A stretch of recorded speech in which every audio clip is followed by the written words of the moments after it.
Hello student, today we are starting with lesson number 5, cell structure and organization. During the last lecture, we studied about the kinds of cell, in which we studied prokaryote cell and eukaryote cell. Come on, let us start with a new topic, 5.3, components of eukaryotic cell. That one is outer membrane and inner cytoplasm. The outer membrane contains cell wall and cell membrane, while inner cytoplasm contains all the cellular components which we will study one by one. Now let us start with the cell wall.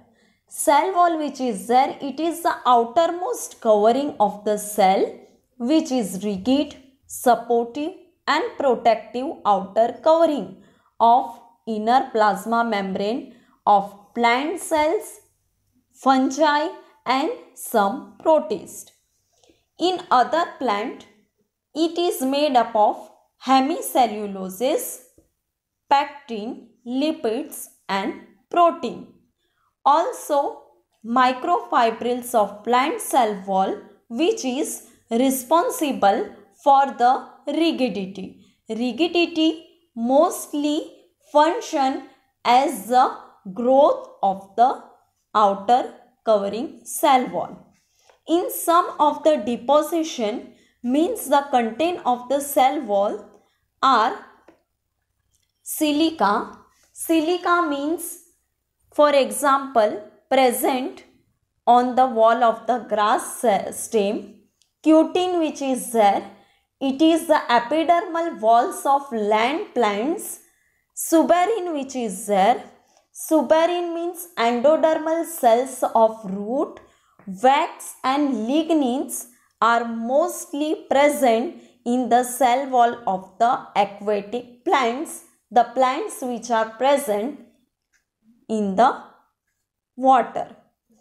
Now, function which gives the shape to the cell and protects from external mechanical injury and infections which occurs from the foreign microorganisms or particles. Now, inside the cell wall, middle lamella is present. It is thin and lies between two adjacent cells. It is mainly made up of pectin, calcium and magnesium pectate. Softening of ripe fruit is due to solubilization of pectin. Means pectin which is there, it is responsible for the ripening of any of the fruits or vegetables. Now inside the middle lamella means in between the cell wall and primary wall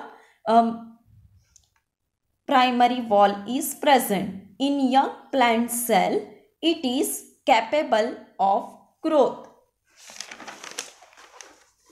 It is the only wall seen in meristematic tissue, mesophyll, pith, etc.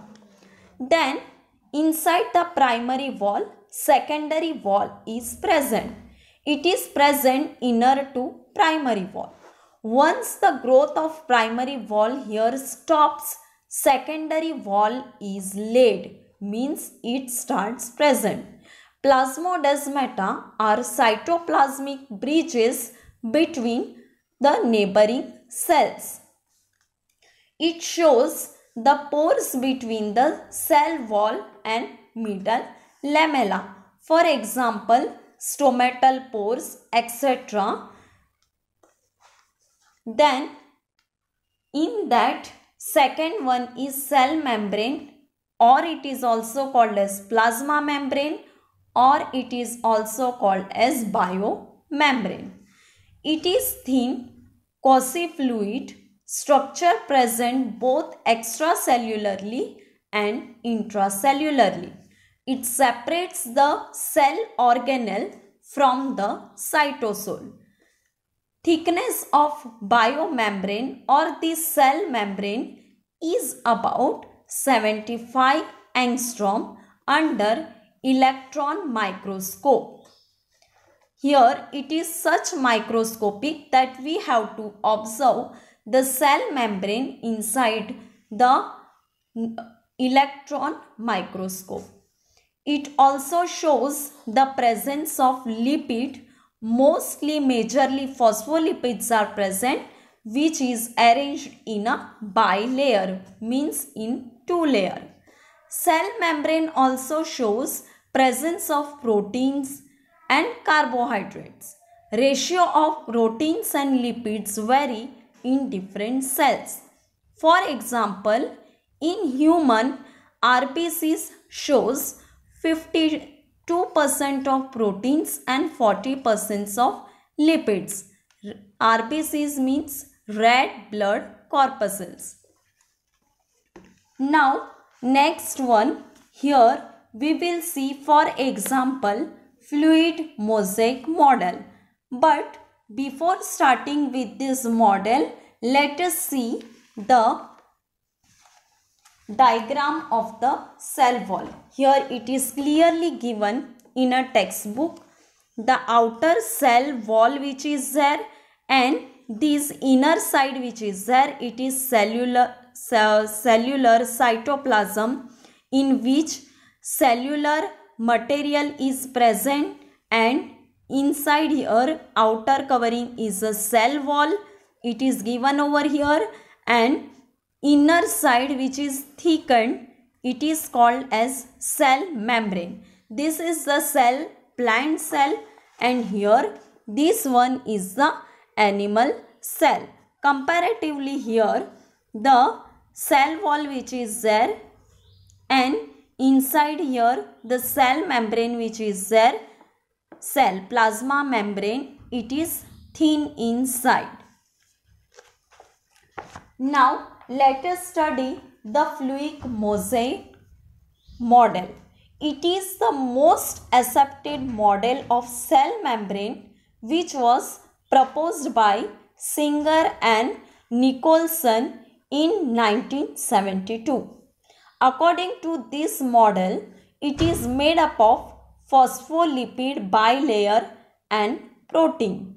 Proteins are like iceberg in the sea of lipids, means majorly these lipids is a liquid in which the proteins which are there, they acts like a iceberg, means ice cube, for example, in the sea, means inside the water of lipid component. Now how it is functioning? It is functioning in two types. One is passive transport and another is a active transport. Two types means in a two way. Now in a passive transport, inside the fluid mosaic model, the plasma membrane is selectively permeable.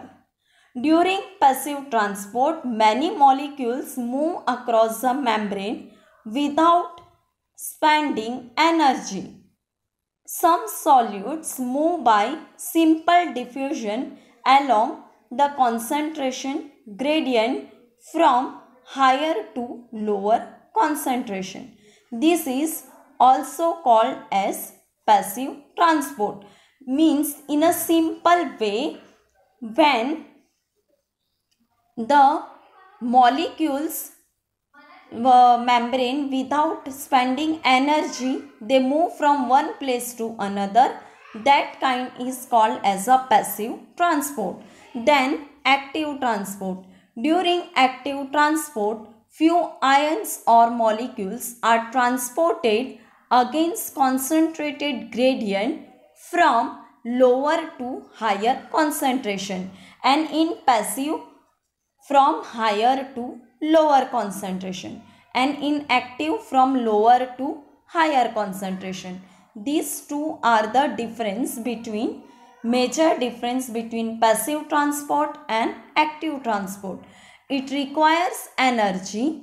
So ATP, that is adenosine triphosphate, is utilized as such. A transport is an energy dependent process in which ATP is utilized, and so it is also called as active transport.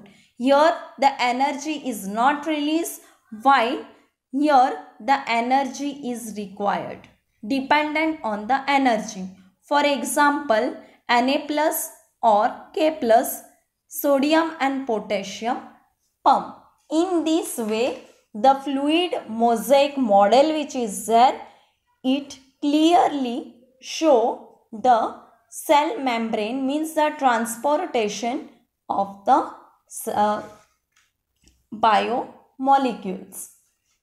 Now, here in this way, today we studied the components of eukaryote, in which we studied cell wall, middle lamella, primary wall, then secondary wall, then second one is inside the cell wall, cell membrane or also called as plasma membrane, and biomembrane.